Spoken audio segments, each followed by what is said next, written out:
Permit me to make an apology. I had some difficulty logging on. I have been a little bit under the weather, but I'm here tonight. Can we go ahead and start? Please, yes. Yes. Good evening, everyone. Welcome to this town hall meeting hosted by District 4. I am Marie George Ale, the Education Officer, and we are going to start this evening's town hall meeting with prayers. The principal of Ancillary Primary School is going to lead the prayers for us. Mr. Isambert, are you on? Yes, I'm there, miss. Thank you, Mr. Isambert. Can you go ahead and lead the prayers? Yes, miss. Let's get ready for prayers. Philippians 4:13 says, I can do all things through Christ who strengthens me. Father in heaven, we thank you for this privilege of prayer. We thank thee for this gathering here this evening. We pray, O Father, that your Holy Spirit will ever be present with us throughout our discourse this evening. May your Spirit guide our thoughts, and may your Spirit lead the discussion. I pray for blessings upon the chairman of this meeting. I pray blessing upon every facilitator, everyone who will be participating in this meeting. I pray blessing upon every parent, every teacher who is now present at this meeting, Father.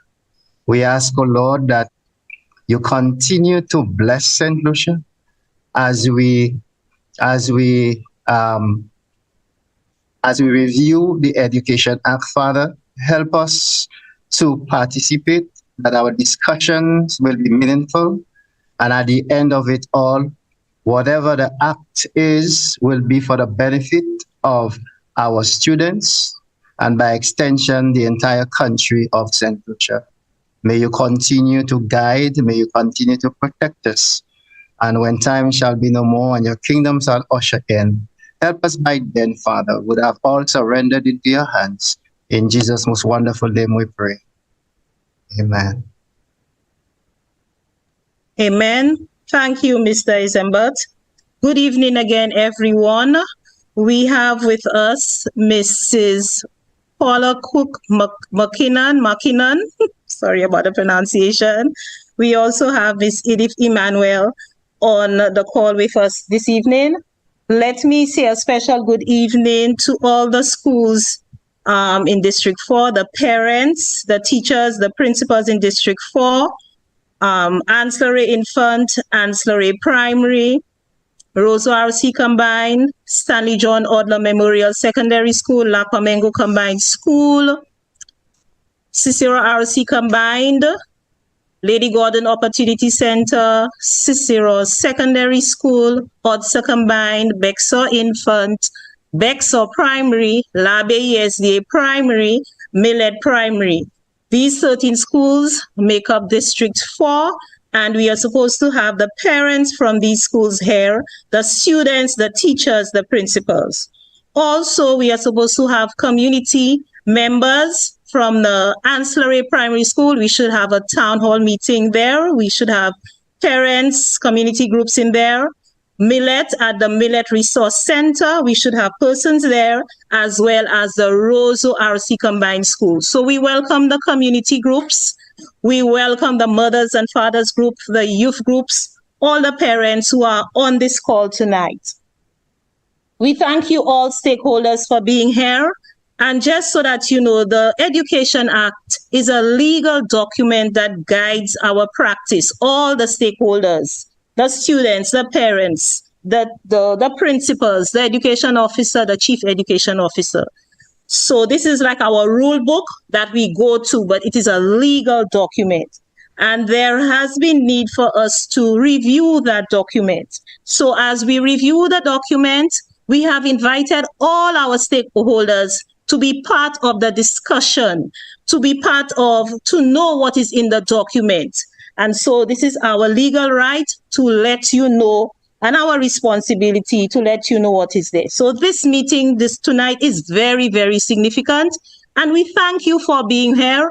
We ask for your patience, your understanding, your listening ear. You can make note, and then when it is time for question and answers, depending on how it goes, you will have a voice. So once again, thank you for being here and supporting the district.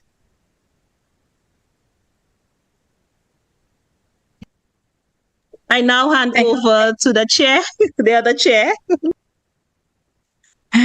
Thank you very much, Mrs. Georges-Alain. It's wonderful to be with everyone this evening.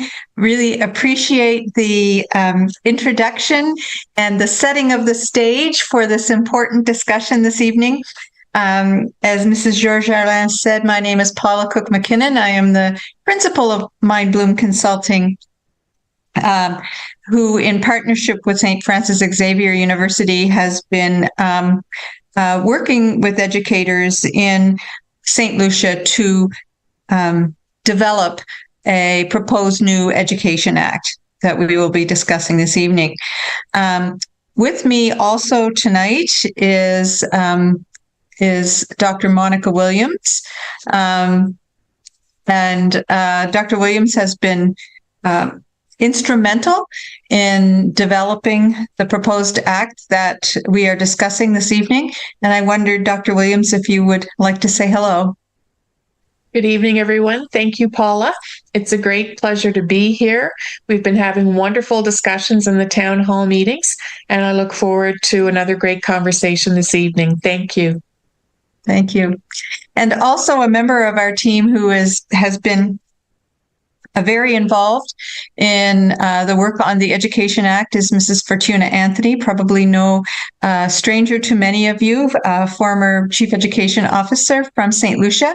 Mrs. Anthony wanted to be with us for all of the town halls, but she had a commitment this evening, and so unfortunately is not able to be with us. So we'll amble on as best we can without her. This evening is for you. And it is for you to become more familiar with the changes that we have proposed in collaboration with stakeholders in education to the Education Act, and also to provide for you to become more familiar with and provide input on the regulations that have been developed for the first time. We hope to be very organized in our approach this evening. So you've already had the welcome and devotion, and we then will move to the schedule and purpose for the meeting and very briefly describe that, and then provide a brief description, an overview of the changes that have occurred to the Education Act as presented in this proposal.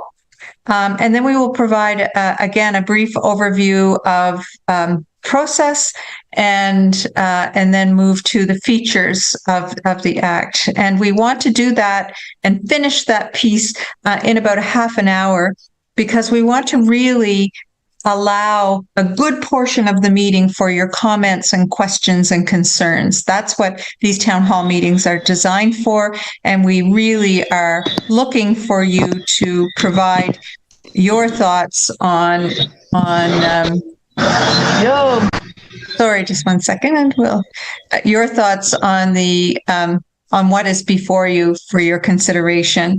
And then shortly before 7:30, we'll have concluding remarks and then wind up at 7:30. So that's our proposed schedule for this evening.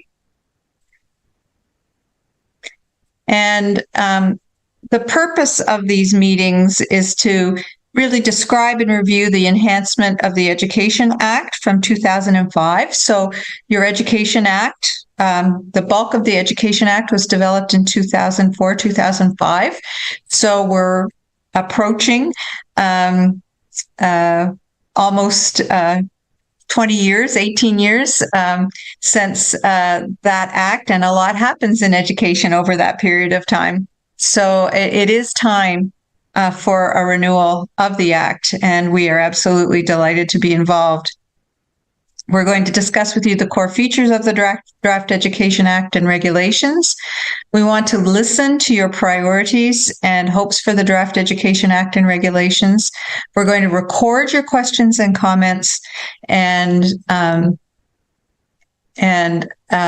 we will address the topics and issues raised in these meetings as part of our validation process and finalization of the proposed, what is actually called a bill, because it goes to Parliament, the Draft Education Bill and Regulations. So that's why we're having these. It's very much focused on you and your feedback, and we're so pleased with the turnout this evening and are looking forward to an excellent conversation. Excuse me. In order that we might have allow everyone lots of opportunity to speak, we do have some ground rules that we would like to share with you. First of all, we want to reinforce that your questions and comments are most welcome. That's what we're here for. That's what we're looking for in these town hall sessions. And so we want and are seeking your active participation. We're chairing the meeting, as you know.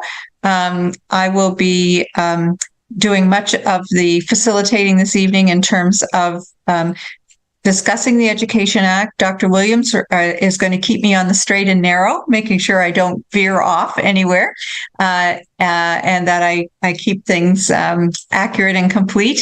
And she will also, because she's so very knowledgeable, and has in fact written a great deal of what you see before you, will also respond to questions and comments that you raise.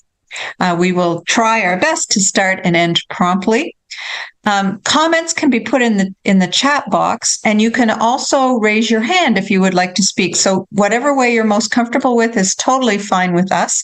If you would like to raise your hand and speak, on your toolbar, for those of you not so familiar with Zoom, on your toolbar you will see a sort of a dot section. If you press on that, there's a little hand there that you can just press on and raise the hand. So please, whichever way you're most comfortable, we just want to hear from you. We're asking that when either Monica and I, Dr. Williams or I acknowledges you, please state your name and share your comment or question in about 3 minutes so that we allow everyone lots of chance to participate and speak during the meeting. And if there's anything that we've learned about the Education Act over our time working on it is that lots of people have perspectives about education in St. Lucia, and some of people don't agree. So we fully expect that there will be comments for which people don't have full agreement, and we appreciate that. There's likely some that we wouldn't agree with as well, but we're very respectful of each other in terms of sharing information. We welcome conflicting opinions, and we're really looking for a rich and respectful exchange this evening. So just briefly, to give you a sense of where we've been, in February of 2022, the St. Lucia Department of Education contracted Mindbloom Consulting in conjunction with St. Francis Xavier University to partner with St. Lucia educators in the review and enhancement of the Education Act. So, in essence, in our role as consultants for you, we've been a little bit like a part of the motor that keeps things moving and ensures that the process is advancing.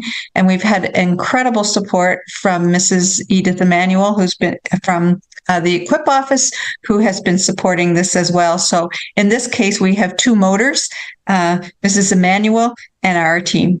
And together we have worked to engage persons in St. Lucia to discuss desired enhancements to the Education Act. We are always conscious as your consultants that this is your act, not our act, and we contribute and make recommendations to try and make it the best possible act to support education in St. Lucia.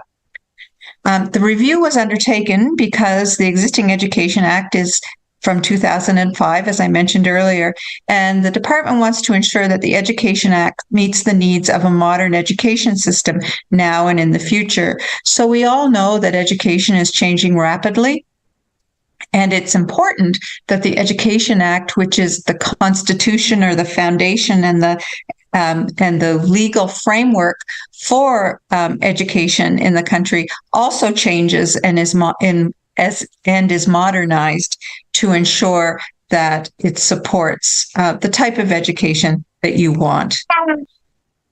From February 2022 up to the present time, there have been extensive stakeholder consultations and research. And the research has involved looking at education acts from the region, internationally, looking at best practices in governance and leadership, and also talking and in receiving written submissions from persons in St. Lucia. And after about a year of that, we constructed the first iteration of the proposed Education Act and regulations, and those were ready in March 2023, so earlier this year. And for the last 8 or so months, we have been receiving responses. So once people got a chance to see what we were thinking about and recommending based on the consultations, then the floodgates opened and we received a significant amount of feedback. And as you see from the slide, more than 700 suggestions were received.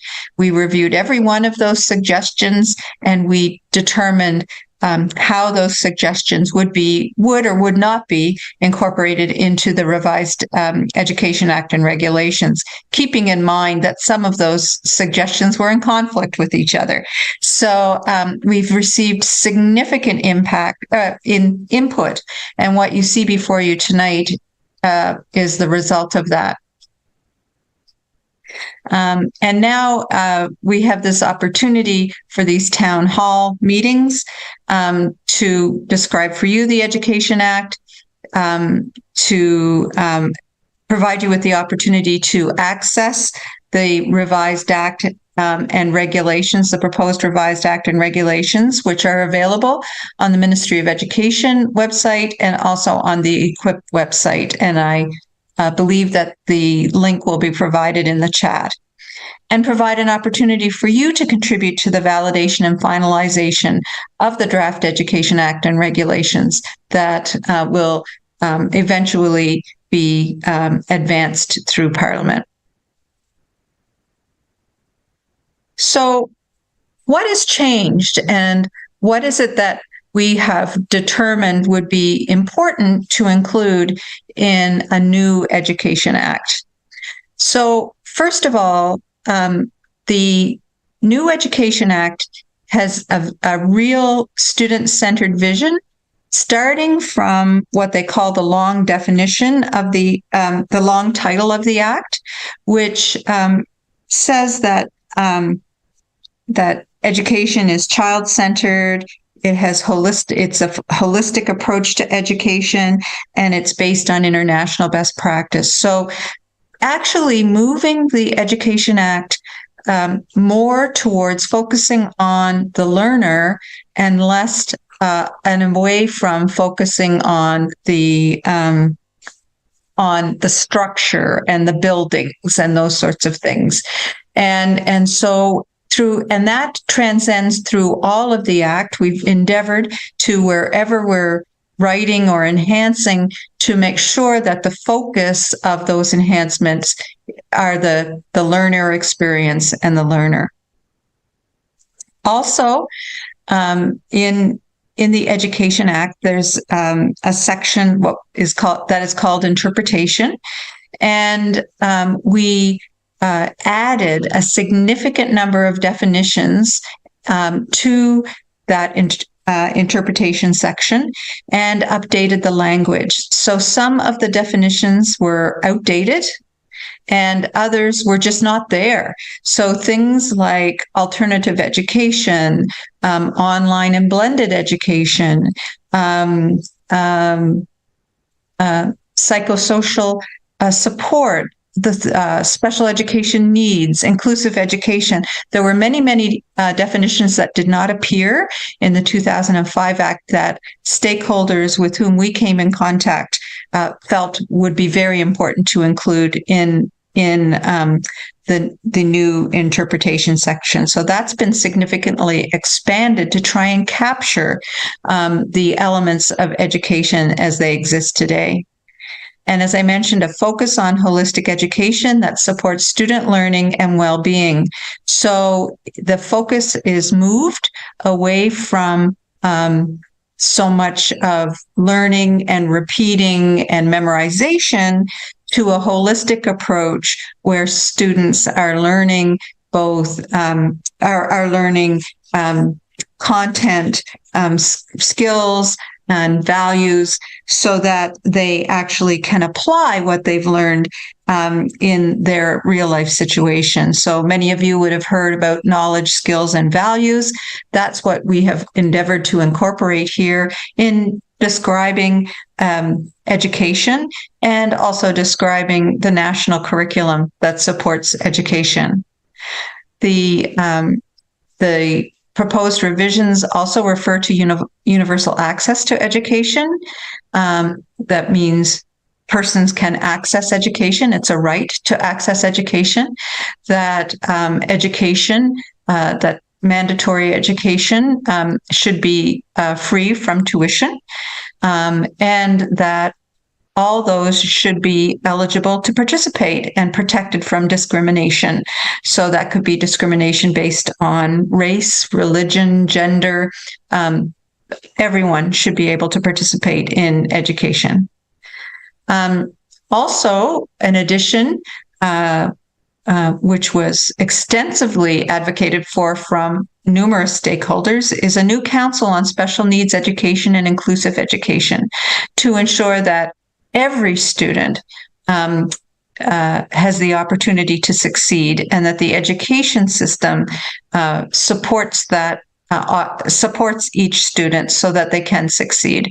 And we're quite excited about the possibility of this council and what it would bring in terms of guidance in education and inclusive practice within St. Lucia. Another new addition is a proposed national code of conduct. Those of you gathered tonight will be aware that most schools have codes of conduct, and it's difficult because they are sort of structured at the school level for consistency across the country. So what we have done is suggested a national code of conduct that supports education, school leaders and teachers and school staff in a consistent approach to positive student behavior. So to create a community within schools where action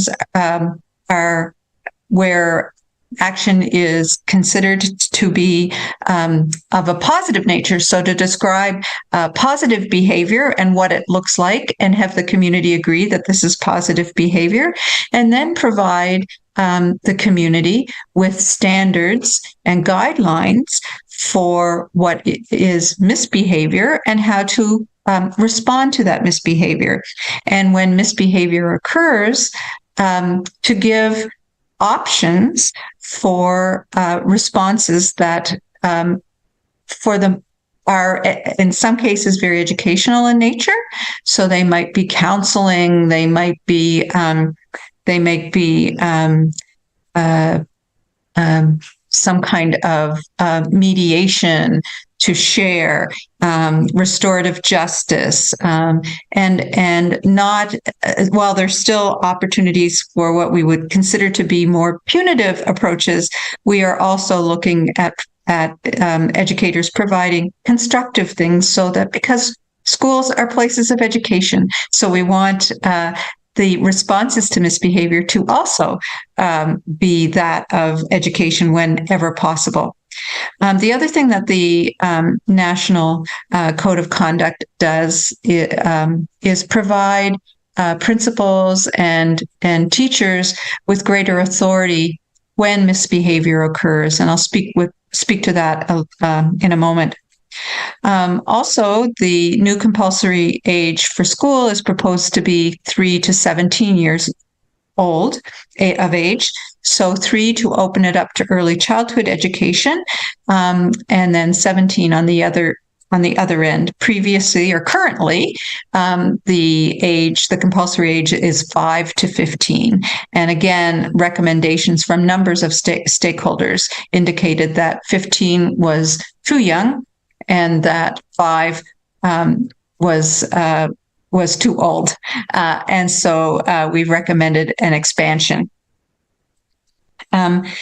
The Proposed Education Act also provides clear authority for educators to discipline students and protect safety and security. And this is what I was referring to before.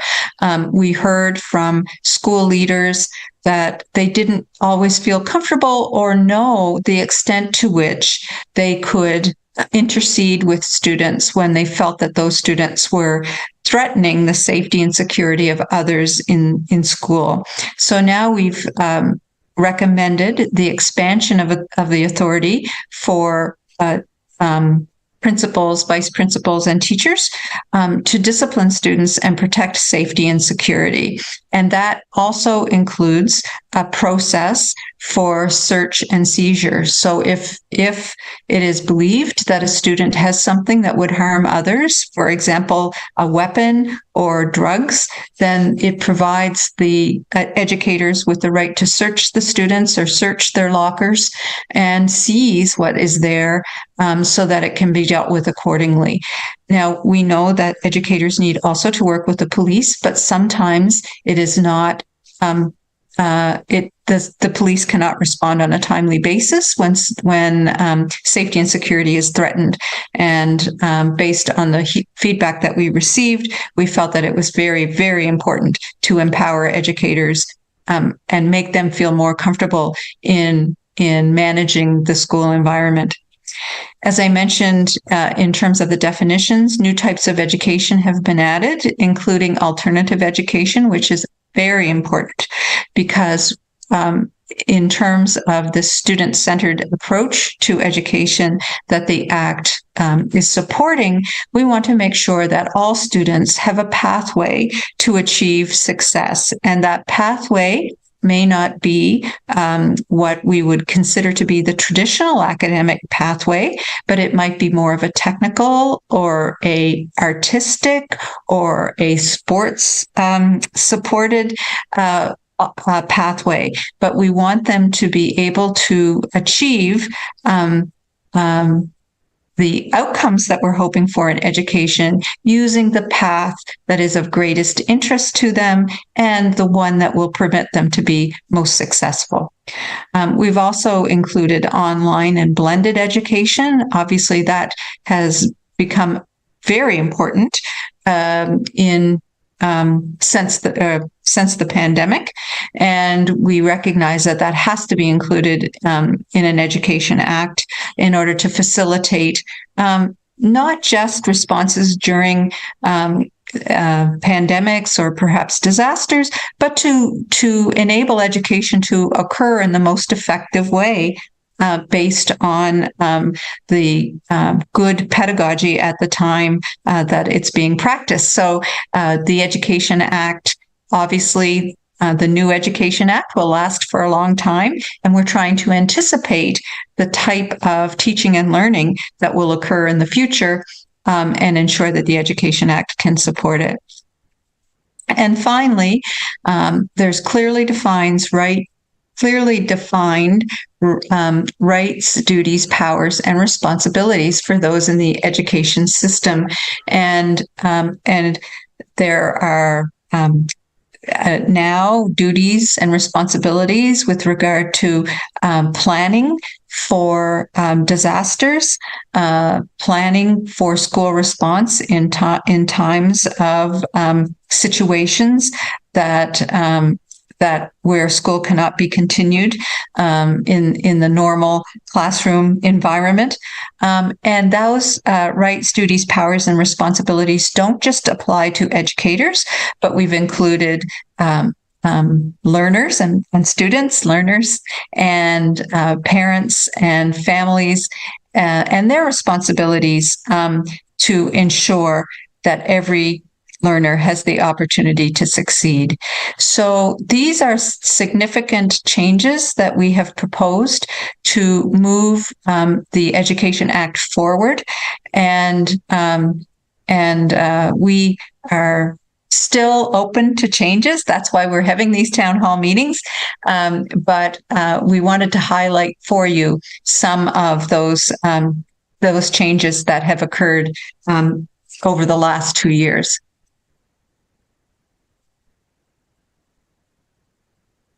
So in terms of the Act itself and what the proposed Act looks like, I mentioned that it starts with a preliminary section, and that is where the long title that contains the vision or the foundational statement about education is presented.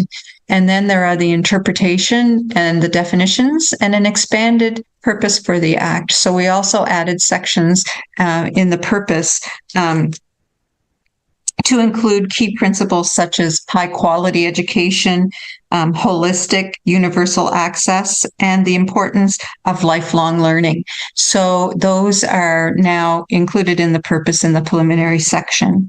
In part one is the administration of the education system. So right off the bat, if you will, at the start, the Act describes the duties and powers of the minister, of the permanent secretary, of the chief education officer, and of education officers and education advisory boards.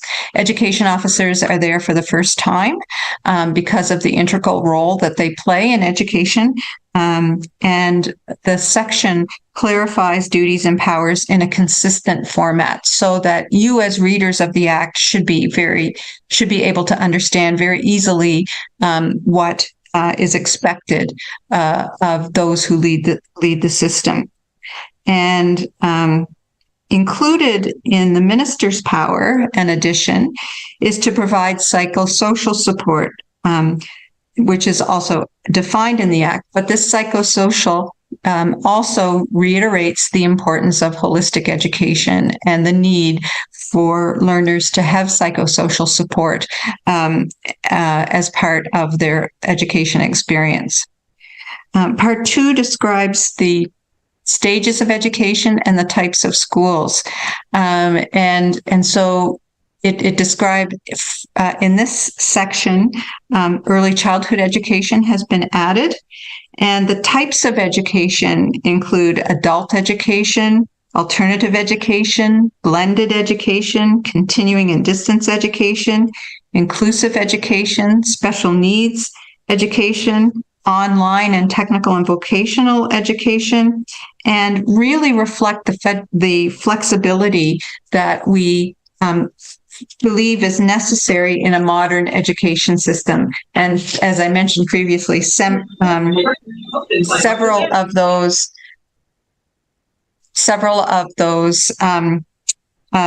terms obviously emerged in importance out of the pandemic. And this section also includes an expanded section on homeschooling.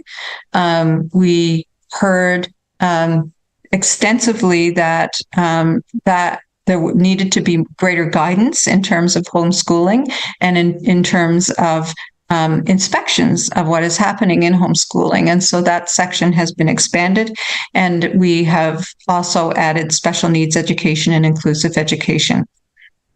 Part three has the rights and responsibilities of students and parents. So obviously, there's a right for universal access to education, for free tuition, the right to an appropriate education, there's also students have an accountability to do their part as they receive this gift of education, and so there are responsibilities of students to attend school, and also rights and duties of parents to ensure that their sons and daughters attend school.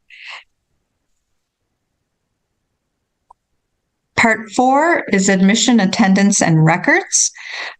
This talks about the compulsory school age. It talks about admission to school, zoning of schools, how student transfers occur, student attendance, and an expanded role for student attendance officer. We know that attendance is an issue, not just in St. Lucia, but worldwide. And we wanted to ensure that the function of the school attendance officer was entrenched and supported in the Education Act. And this also talks about the at-school records. Part 5 describes the national curriculum and the instruction and assessment of students. So the national curriculum is proposed to be now more inclusive and includes statements about balanced assessment, which moves a focus away from, or encourages a focus away from solely relying on end of period tests, end of year tests to assess students, and to a more balanced assessment of students that occurs over the year through such things as diagnostic and formative assessment in conjunction with summative assessment. It also promotes the education. It's encouraged that the curriculum also promote the diverse peoples, cultures, histories, and languages of St. Lucia. So again, making sure that the curriculum is of St. Lucia and for St. Lucians, and as much as possible. It describes the core subjects and is much expanded. One of the things I should note is that the national curriculum in Part 5 right now does not make reference to the curriculum for early childhood, and we know that pre-kindergarten has been introduced in the country, and early childhood education is provided for those younger than pre-kindergarten, and so it is our intention, following these town hall meetings, to revisit that to ensure that there's that early childhood is included, or there's a national curriculum or referenced for early childhood. Part 6 talks about the management of schools, and it talks about boards of management, the Technical and Vocational Education and Training Council, which was already there, entrenches student councils and a national student council, and includes parent, teacher, and community associations. So there has been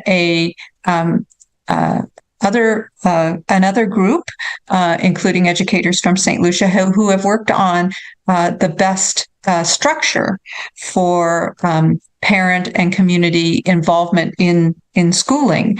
And they have recommended that the traditional parent-teacher associations be expanded to include parent-teacher and community associations, because, as one participant in these town hall sessions said, it takes a community to raise a child.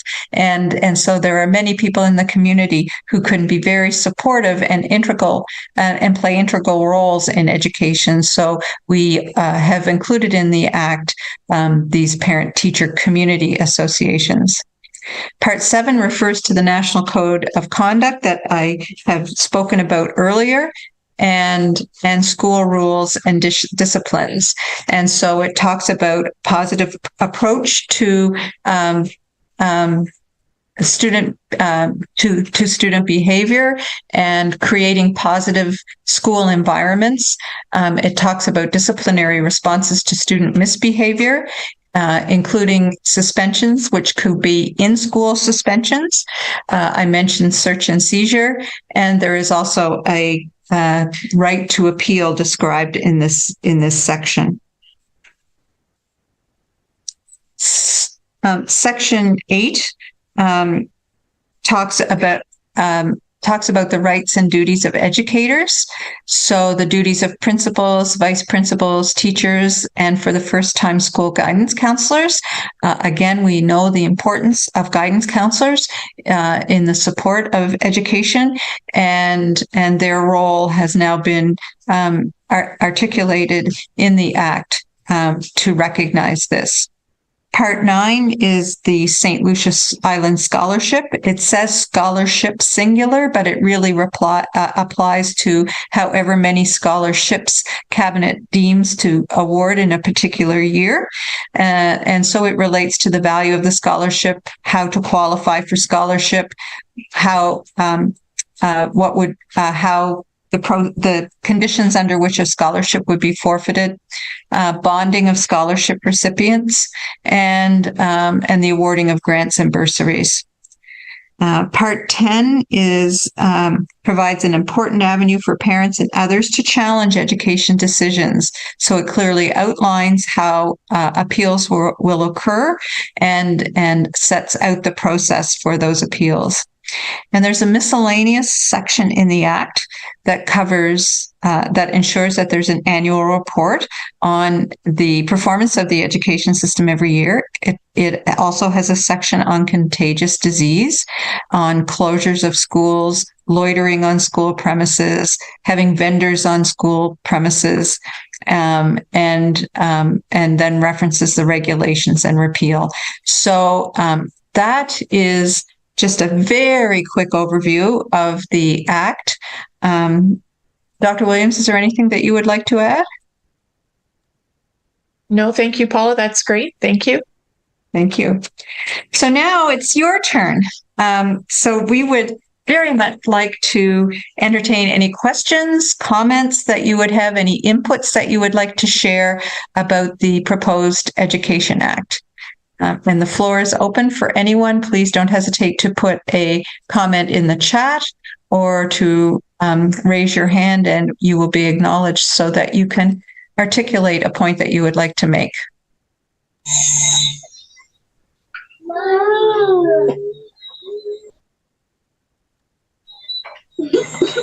Anyone?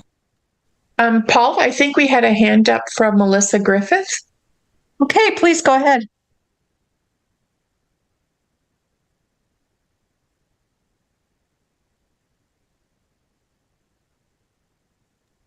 Melissa, you're muted. Can you turn on your mic? Oh. Hi, good night to everyone. Hello, good evening. Good evening. Our 4-year-old, well, he holds his pencils like this to write, but the teacher show him how to hold a pencil properly. But to talk to him is very troublesome. Mm-hmm. But more you talk to him, he'll still do the same thing over and over again. But when you talk to him once, he'll keep on doing the same thing over and over. Like if the teacher tell him not to do that, not to do this, he's still doing it. But I never bring him to the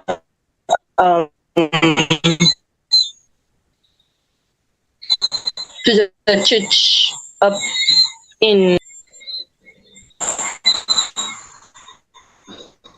for how do you call it that?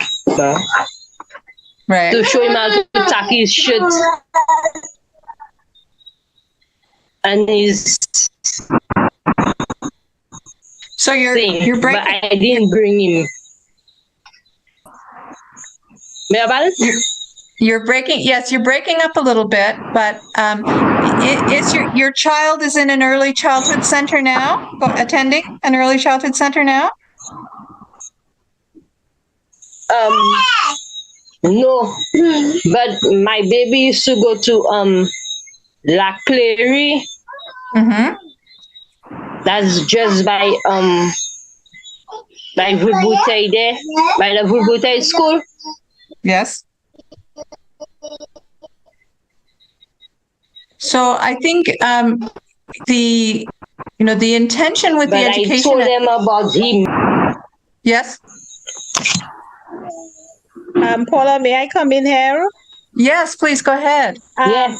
Melissa, we're actually discussing the Education Act, but if you could probably speak to, are you in District 4? Is your child going to a school in District 4 or preschool in District 4? Yeah, in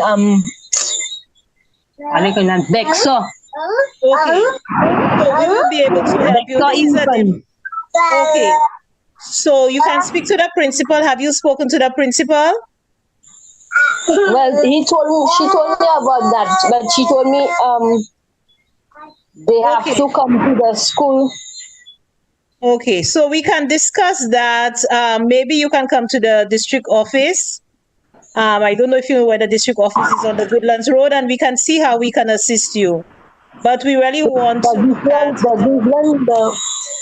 okay, we want to look at the Education Act tonight, but we can give you some assistance if you come to the District 4 Education Office on the Goodlands Road. Okay.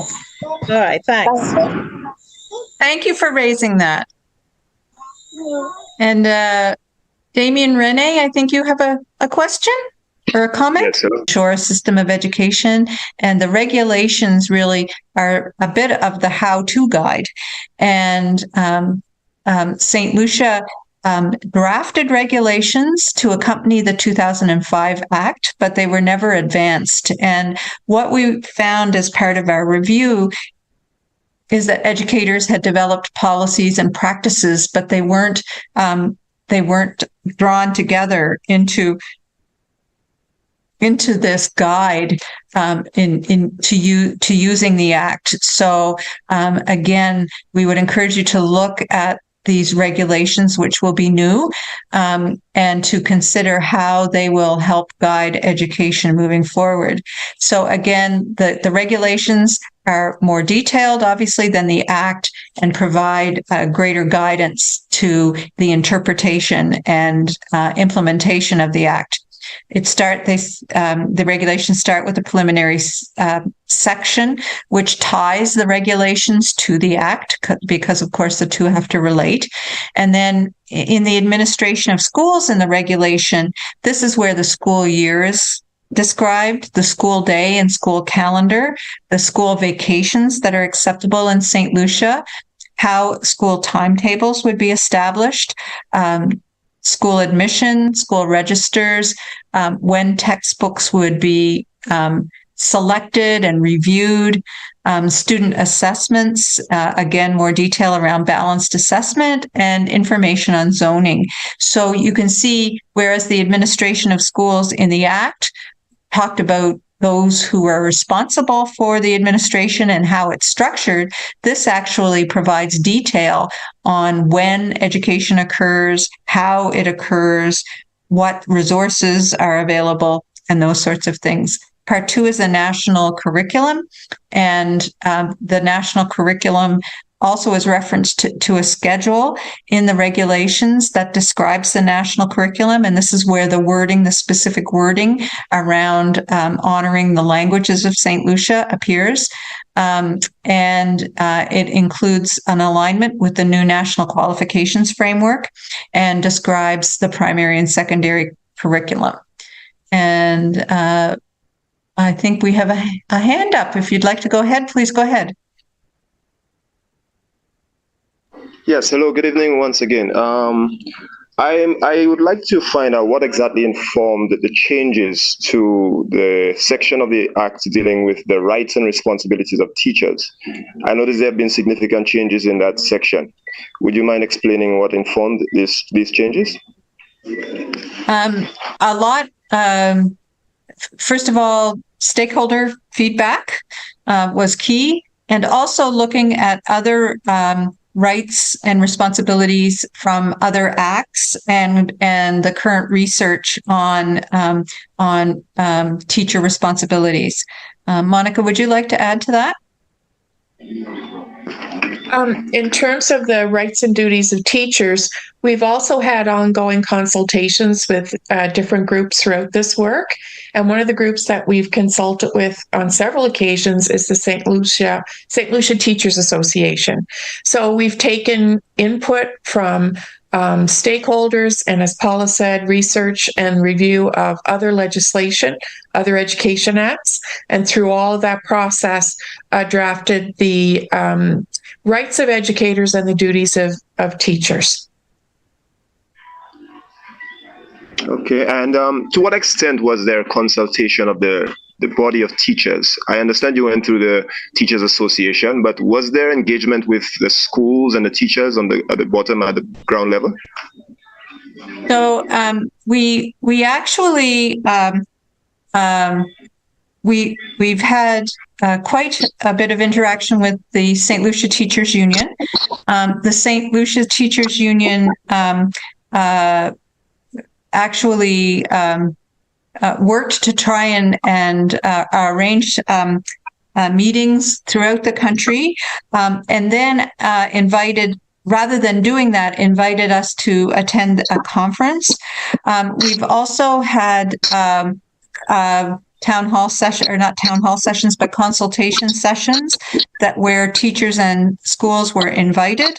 And we worked closely with the district education officers in providing opportunities for teachers to provide feedback in terms of what's been circulated. So we have, as best as possible, through our own devices and with tremendous support from the ministry, tried to reach out to teachers as best as possible. And these town halls have also been designed to provide teachers with input. And we have 9 town hall sessions organized. This is the 5th, and we will have them in the evenings all next week as well. Okay, may I point to one specific item, a few specific items that have been changed? Sure.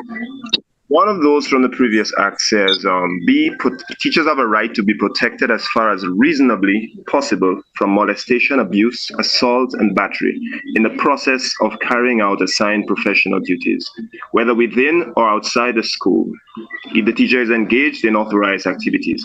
I don't really understand why such an item would be removed from the act.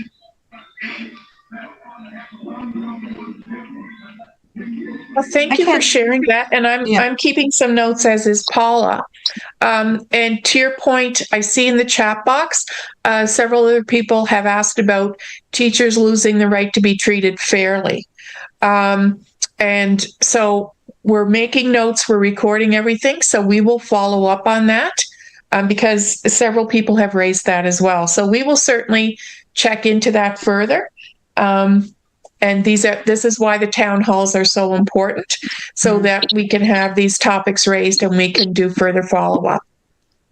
Absolutely. And I know that and obviously what we would have to do is look at that section in great detail. But if it is covered in some other way, that might be the reason. But again, as Dr. Williams said, we will look at it, and we thank you for raising it. Yes, just one more thing. Sure. I'm not sure that it has been covered in this present iteration of the Act. However, how soon is it proposed that this Act be implemented? And how much provision have we made for further consultation with teachers, with the body of teachers? Well, obviously we want to receive feedback. So we will continue to receive feedback throughout this month. So there is still lots of time to provide feedback. We will then, based on the feedback, we will do another iteration of the proposed act and regulations. So that's why these sessions are so important. And to provide you with the opportunity to ask these questions. Obviously the Act has to proceed through an approval process in Parliament, so I can't tell you the timeline, and I'm sure it would not advance until those in the ministry felt that it was ready. So it's going to be some time before it goes through the Attorney General's office, goes to Cabinet, and goes to Parliament, and all through those processes that it's likely to undergo further refinement as it proceeds. Okay, I'd just like to state that I think, if we just take a top-down approach where these ideas are just imposed on teachers, it may not augur well for our students. And I think it's very essential that teachers are central to whatever, act evolves out of this discussion. So it's very important that we are engaged. Not just the Teachers Association, but the teachers need to get the opportunity to discuss the act and to air their concerns and priorities. And we couldn't agree with you more. And we are just disappointed, actually, that we've been in this process for 2 years. And now we're hearing that teachers feel that they haven't been involved in the process. So we hear you loud and clear. We agree with you that it's very important for teachers to be involved. And if you can suggest mechanisms for ensuring that happens, I know that between our group as the consultants and the ministry, that we do definitely want to hear the voices of teachers. We have tried very hard to make this act, the proposed act, and the regulations to be supportive of teachers in the work that they do. Thus, the reason for the proposed National Code of Conduct, for the regulations that support teachers in their work. So based on the information that we've received to date, we have tried to be as responsive as possible, and we do appreciate receiving and want to receive all inputs from teachers, and we'll look forward to a mechanism to ensure that happens. We would encourage anyone who is with us this evening to encourage teachers to come to the next any of the next 4 town hall meetings that are scheduled starting Monday evening at 6 o'clock. All of them run from 6 to 7:30 next week from Monday through Thursday. There is, as you can tell, an opportunity to share your opinions and your reflections. And we would also encourage you to go to the ministry website or to the Equip website and look at the proposed draft act and regulations. Thank you for raising it. And Paula, if I could update from the chat box, again, there are comments expressing the importance of speaking with teachers, and Miss Emanuel has provided the clarification that the district town halls underway are designed to engage teachers, principals, parents, and community members in this review process. So as you pointed out, they're warmly welcome to participate. We encourage that. We also have a couple more questions. Sure. One of the some comments and questions. One comment is, I hope they do a better review on assessment zoning, because every year there's disadvantaged grades. So further to the zoning provisions in the regulations, just a comment there on the importance of assessment of zoning. And a question, does the early childhood curriculum change will the early childhood curriculum change to include the children writing their names before going to kindergarten? The intention of the Act is not to provide that degree of detail. That's left to the educators. What is intended in terms of describing the early childhood curriculum is a general statement about and again, we haven't even discussed among ourselves what we might recommend in that regard, but it would include what we would call age-appropriate pedagogy, particularly when you're thinking about children who are 3 years old entering early childhood education. So we would look to the research on appropriate education for those 3 to 5 We would also look to what's currently happening in terms of instruction. And we understand that there's some high scope curriculum, which is actually a respected curriculum being used to support some of the early childhood education. So that is how, that is what the Act would say. And then from that, the details of the,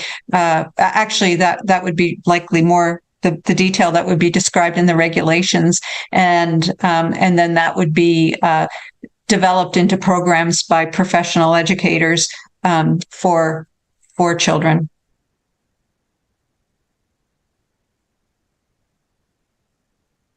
Anything else there, Monica? There was a really nice comment about the expanded compulsory school age that I've lost, but the gist of it was that the person was really glad to see the expanded compulsory school age from 3 to 17 years, but they also expressed the desire that the resources will be put in place to meet the needs of that expanded compulsory school age, the increased number of students. Sure. And this person was speaking as a special education teacher in particular, and very aware of student needs and the requirements for resources. Right. Thank you for that comment.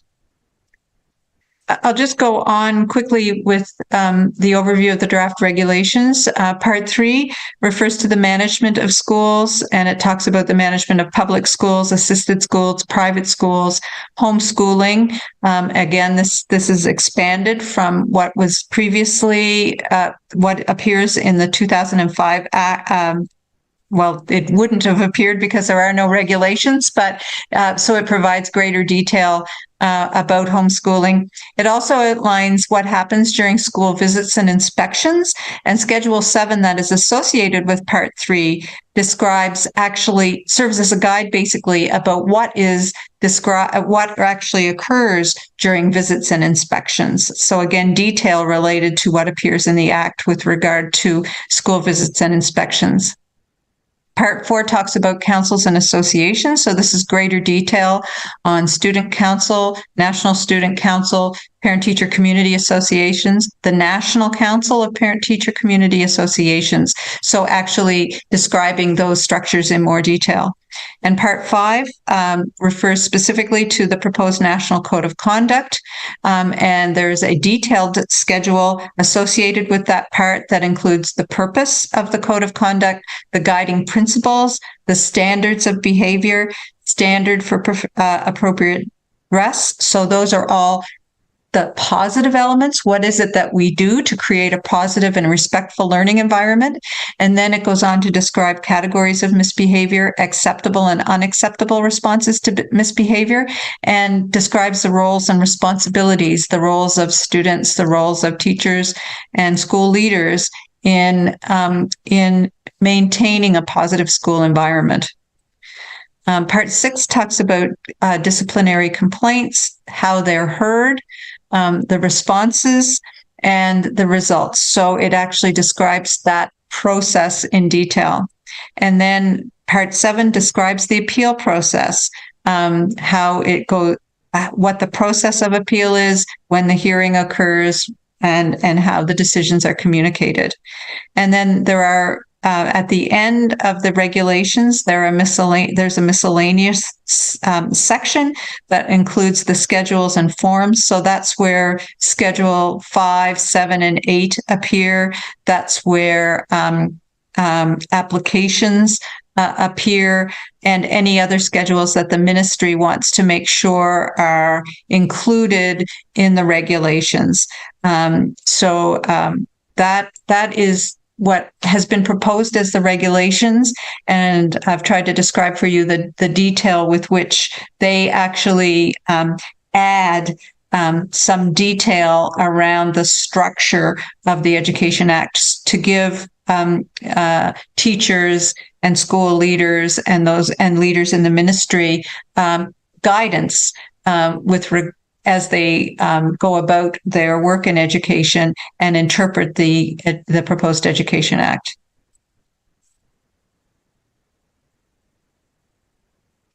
So any questions, comments about the draft regulations, anything that you would like to discuss? We these questions and comments have been absolutely excellent and informative, and we would encourage you to either raise your hand or put a comment in the box, and we will respond.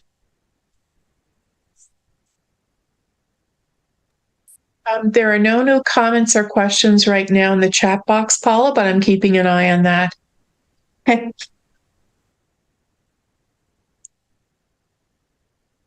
So if you would, we would like you to either use the chat or raise your hand and share what you think the top 3 priorities that should be addressed in the Draft Education Act and regulations. So what do you think is most important in a revised Education Act and regulations? And what do you hope will come out of this draft act and regulations? So we obviously are committed to making the Education Act for St. Lucia as modern and reflective of the values of St. Lucians as possible, but clearly we're not St. Lucian. So we want you to help shape it. It is your, as I mentioned at the outset, it is your Education Act. So what do you hope will come out of this to enable you to better deliver on your role in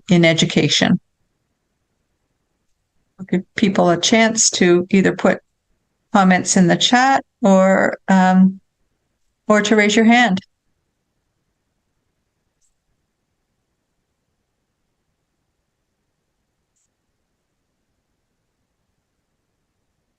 Anyone?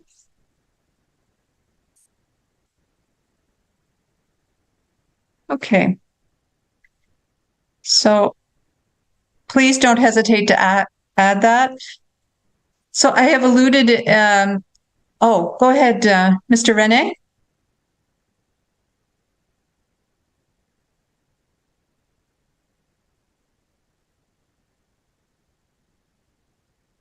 Mr. Rene, are you on mute?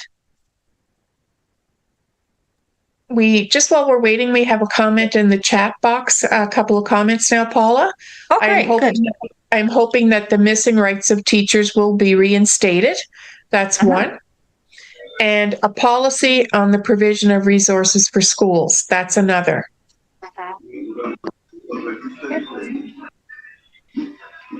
Yes. Go ahead, Mr. Rene.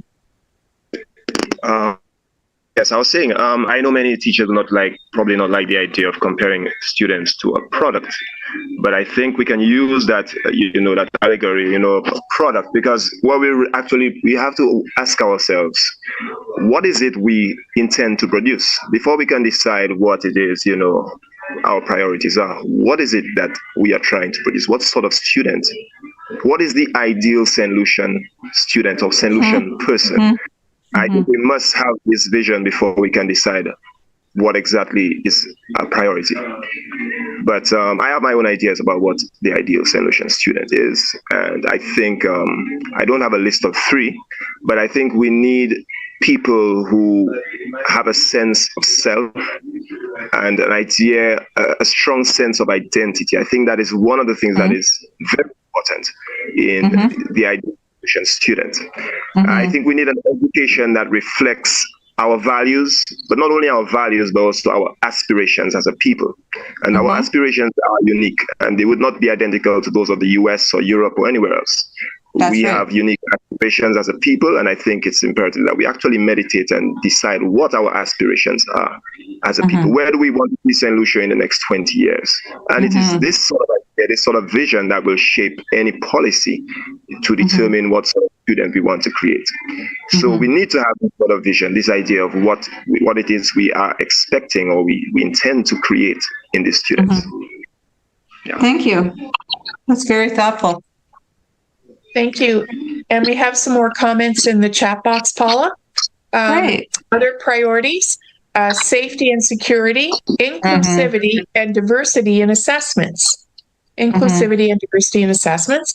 School security was referenced again. A policy on the general upkeep and maintenance of schools. Okay.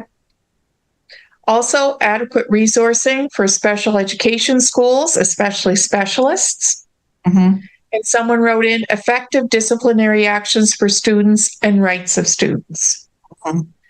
Another priority, to get the zoning right by percentage and living close by. And another priority is the rights of teachers. Okay. So those are all excellent suggestions. They are. Okay. That's excellent. Thank you. Thank you very much for your inputs. In terms of next steps, I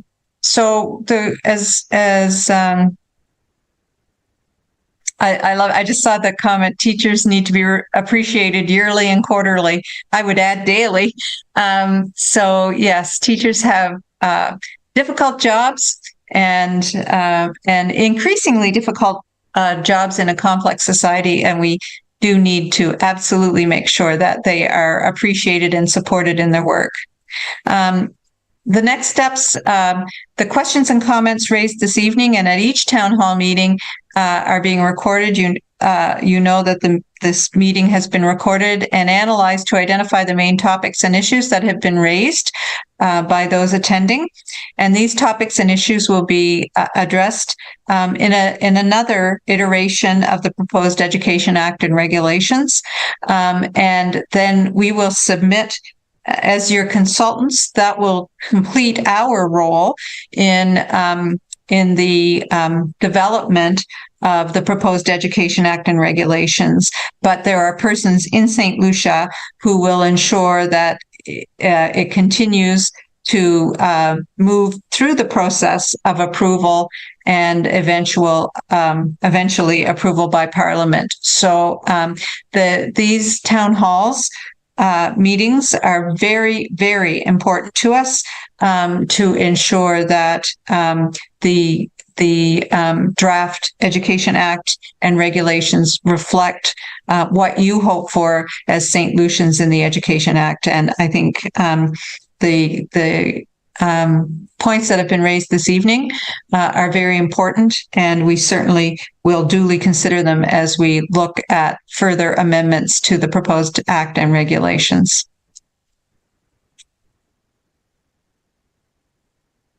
Anything else, Monica, in the chat that you see before we move to closing comments? Another priority is a policy on how emergencies are responded to by supporting units. For example, the Ministry of Health. Some more priorities: a safe learning environment for all. Number 2, alternative education that prepares students for the 21st century because their future jobs haven't been created. And a system that represents St. Lucia, not colonialism. Exactly. Thank you very much. And I would like to thank you all so very much for attending this evening. We really enjoy receiving these comments and having discussion about the Education Act, the proposed Education Act and regulations. And we appreciate your taking the time from your evening to participate this evening and for your active participation in the discussion. Dr. Williams, would you like to say anything by way of closing before I turn it back over to Mrs. Georges-Arlin? Yes, thank you very much, Paula. I'd like to echo your comments. This has been an excellent and very informative conversation. We really appreciate your participation and contributions this evening, and we wish you a very pleasant rest of your evening. Thank you. Mrs. Arlin? Thank you, Mrs. McKinnon.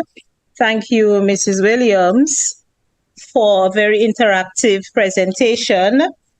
Let me also thank Ms. Edith Emmanuel from EQUIP, also Mr. Isambert Flavian, who opened the session with prayers. I wish to also express gratitude to the principals who are here, the parents, the teachers, and the members of the community who are at the town halls, the various town halls. So we thank you for your contributions, your questions, your comments, your suggestions. We hope that this presentation was edifying. We hope you gained a better understanding of the new aspects of the Education Act and a general overview of the draft.